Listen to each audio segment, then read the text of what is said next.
Hope you all are good. तो अभी बज रहा है 9:30 और मैं बैठ चुकी हूँ पढ़ने के लिए बेड पे, क्योंकि मुझे चेयर पे बैठने का भी बिल्कुल मन नहीं है। सो मैं थोड़ा कंफर्टेबल होकर बैठना चाहती हूँ। तो अभी होने वाला है, वो होने वाला है एक स्टडी ब्लॉग। तो आज मैं अपना हिस्ट्री के नोट्स बनाने वाली हूँ दोबारा। सो अभी मेरा मतलब हाफ मेरा एशियन कंप्लीट हो चुका है। तो अभी मैं मौर्यन डायनेस्टी पहुँची हूँ, तो मैं भी वही अशोक वाला कर रही थी। सो मैं आज कंप्लीट एक ये अभी ये एक स्टडी ब्लॉग होने वाला है। तो मुझे रात को अभी पढ़ना है अपना, मतलब जितनी देर तक मैं बैठ सकती हूँ उतनी देर तक मुझे पढ़ना है, बट एटलीस्ट मुझे 4 घंटे तो आज कवर करने हैं रात को, सो दैट मैं जल्दी जल्दी अपना कवर कर सकूँ आगे का। क्योंकि एक तो मैं बहुत कंफ्यूज हूँ कि मैं भी करूँ क्या। मतलब ये होने वाला है, वो होने वाला है एक स्टडी ब्लॉग। और मैं अभी पढ़ने वाली हूँ वापस से अपना हिस्ट्री वाला। मैंने जो अभी बताया आपको कि मैं हिस्ट्री नोट्स बनाने वाली हूँ आज। मतलब I am bit confuse about कि मैं करूँ क्या। लाइक मैं जुडिशरी के लिए पढ़ रही थी, तो 3 ईयर प्रैक्टिस रूल आया था उसमें। तो अभी वो एकदम मेरा प्लान अभी ड्रॉप आउट हो चुका है, क्योंकि 3 साल की मुझे प्रैक्टिस करके फिर वापस जुडिशरी अभी नहीं देनी है। मतलब 3 साल के बाद का मैं अभी से नहीं सोच सकती कि निकलेगा नहीं निकलेगा, और दूँ ना दूँ तो अभी के 3 साल मेरे क्या जाएंगे। तो मैं उन मतलब उस पर भी नहीं इन्वेस्ट करना चाहती, जो चीज़ मुझे पता ही नहीं आगे होगी या नहीं होगी मुझसे। सो इसलिए मैंने अभी स्टेट स्पेसिफिक एग्ज़ाम के लिए फॉर्म भरे थे, बट उनमें कन्फ्यूजन ये है कि जैसे ये है कि आधों का कोर्स ऐसा है कि जो इसमें है और इसमें नहीं है, और जो इसमें है वो इसमें नहीं है। सो मुझे दोनों को साथ में लेके पढ़ना है। सो अब यही है कि मैं पहले किसका पढूं। और मैं अभी धीरे इसलिए बात कर रही हूँ क्योंकि मम्मी पापा सोए हैं और मुझे उन्हें डिस्टर्ब नहीं करना अभी। तो मैं रात को ही पढ़ती हूँ, क्योंकि दिन में आजकल बिल्कुल टाइम नहीं हो रहा है, मतलब बिल्कुल भी नहीं हो रहा है। सो रात का टाइम मुझे एकदम बढ़िया लगता है कि हाँ पीसफुल भी है और मैं पढ़ भी सकती हूँ। सो अभी मैं पढ़ने वाली हूँ, अपना स्टार्ट करने वाली हूँ। तो आज तो मैं हिस्ट्री पढ़ूंगी, क्योंकि हिस्ट्री इतना मेन सब्जेक्ट है, और ये इस वाले में भी एग्ज़ाम में भी है, इस वाले में भी है। सो हिस्ट्री तो मुझे पूरी कंप्लीट करनी ही करनी है। सो बनाते हैं अपने हिस्ट्री के नोट्स। अभी मैं बना रही थी हिस्ट्री के नोट्स। मैं रात को प्रेफर करती हूँ नोट्स बनाना, और सुबह मैं उनका रिवीजन करती हूँ, क्योंकि रात को बस मुझे टाइम मिलता है थोड़ा बहुत पढ़ने का। दिन में क्योंकि आजकल टाइम नहीं मिलता, तो मैं सोचती हूँ कि फटाफट नोट्स वोट्स जितना भी है बना लेती हूँ, क्योंकि हिस्ट्री बहुत वाइड है। और अभी तो मेरा सिर्फ एशियंट ही चल रहा है, मतलब हाँ अच्छे से कर रही हूँ तो डीप जाके तो एशियंट ही अभी मेरा बचा हुआ है। मैं अपने नोट्स बना रही थी, जो भी मैंने कोचिंग ली थी टॉप रैंकर्स की, जुडिशरी गोल्ड की। तो उसमें मेरा जनरल नॉलेज का पूरा एक वो है, क्लासेस है। उसमें हिस्ट्री भी इन लोगों ने दी थी। तो वहाँ एक अभिषेक सर हैं, तो वो पढ़ाते हैं और बहुत बहुत ज़्यादा अच्छा पढ़ाते हैं। और मतलब हिस्ट्री के उनने जो इम्पोर्टेंट टॉपिक्स हैं जो एग्ज़ाम के पॉइंट ऑफ व्यू से बहुत ज़्यादा मेन है, वो सिर्फ उन पे फोकस करते हैं, क्योंकि पूरी हिस्ट्री पढ़ना तो वैसे भी बेकार है, क्योंकि यू डोंट नो कि कब कहाँ से क्या आ जाए। जो चीज़ें इंपॉर्टेंट हैं for exam point of view, तो वो चीज़ें वो बहुत अच्छे से डिस्कस करते हैं और एकदम डीप घुस के पढ़ाते हैं। और हाँ, मुझे इससे बहुत हेल्प मिल रही है। मैंने बुक्स भी ली हैं और मैं बुक्स भी प्रेफर करती हूँ पढ़ना। एमसीक्यूज़ के लिए तो मैं बुक्स वगैरह से ही पढ़ती हूँ, प्रीवियस ईयर के पेपर्स वगैरह से करती हूँ।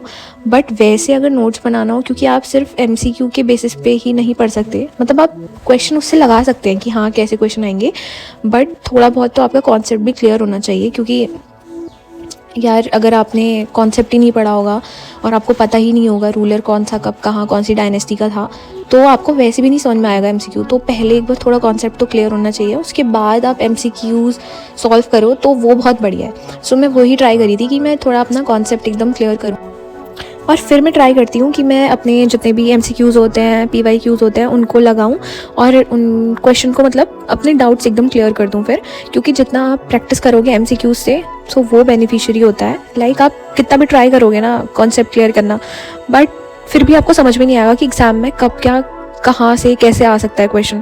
क्योंकि मैं इतने सारे चीज़ें पढ़ रही हूँ, कॉन्सेप्ट क्लियर कर रही हूँ, बट क्वेश्चन इतनी छोटी चीज़ से आता है जिसे मैं कभी इग्नोर कर देती हूँ। उसके बाद पता लगता है कि नहीं, अगर हम पढ़ रहे हैं तो कहीं से भी आ सकता है। तो उसके लिए आपको एमसीक्यू सॉल्व करना बहुत बहुत ज़्यादा इंपॉर्टेंट है। और मैं यही करती हूँ कि पहले कॉन्सेप्ट क्लियर करती हूँ और उसके बाद उस टॉपिक के एमसीक्यू सॉल्व करती हूँ। मुझे वहाँ से बहुत बेनिफिट मिलता है। तो जो अभी मैं पढ़ रही हूँ वो एशियंट ही पढ़ रही हूँ, क्योंकि मैंने आपको बताया कि अभी एशियंट ही बहुत वाइड है। अगर ये एक बार ख़त्म हो जाए तो उसके बाद काफ़ी चीज़ें आसान हो जाती हैं। मतलब मेडिवल और जो मॉडर्न है वो तो इतना डिफ़िकल्ट नहीं लगता मुझे जितना मुझे एशियंट लगता है।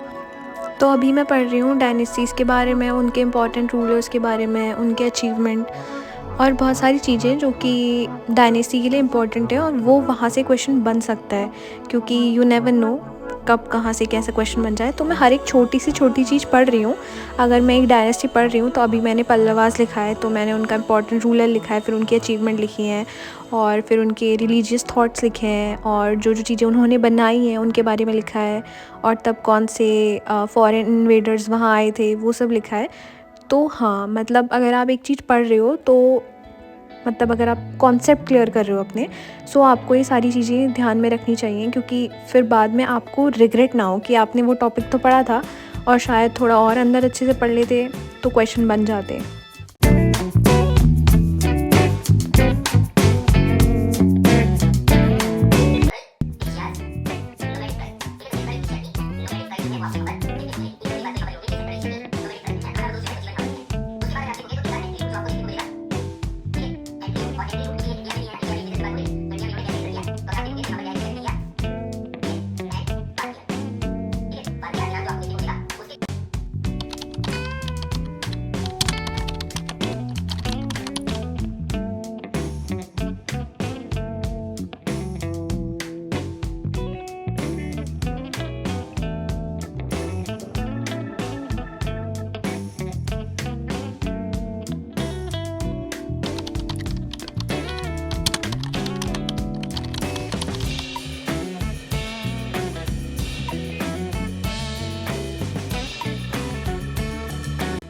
सो आज मुझे काफ़ी टाइम बाद लेट नाइट स्टडी करने का मौका मिला और it's 12:40 I guess.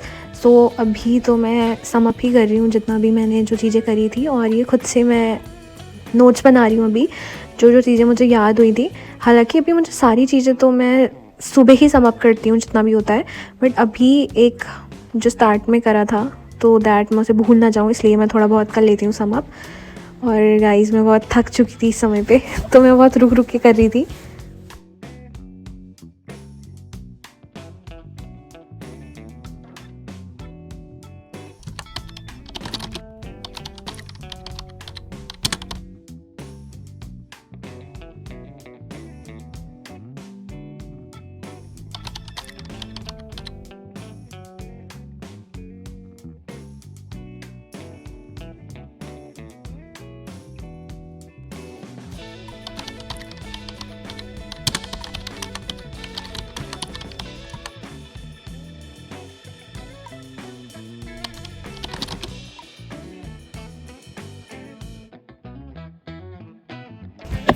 So guys रात के 1 बज चुके थे और मैं अब बहुत ज़्यादा थक चुकी थी और मुझसे बैठने में भी बहुत नींद आ रही थी। तो मुझे ऐसा हो रहा था कि कब भी ये टॉपिक एंड हो और कब मैं सोऊं। बट बाकी सारी चीज़ें तो मैंने सम अप कर ली थी, बट थोड़ी बहुत चीज़ें बची थी, क्योंकि मुझे पता था अगर मैं अभी नहीं करूँगी तो मैं सुबह भूल जाऊँगी पक्का ही करना। क्योंकि जब रिविज़न होता है तो मैं स्टार्टिंग से करती हूँ और जो आज पढ़ा होता है फिर मैं उसे भूल जाती हूँ। सो दैट कि मैं उसे भूलूँ ना, इसलिए मैं जो आज पढ़ा था उसे आज ही रिवाइज़ करके सोच रही थी कि बंद कर दूँ। सो गाइज़ फाइनली मैंने सब कुछ सम अप करा और इट्स टाइम टू से good by two you all and thank you for watching my vlog and I hope you all like it. और मिलते हैं नेक्स्ट व्लॉग पे, तब तक के लिए बाय बाय।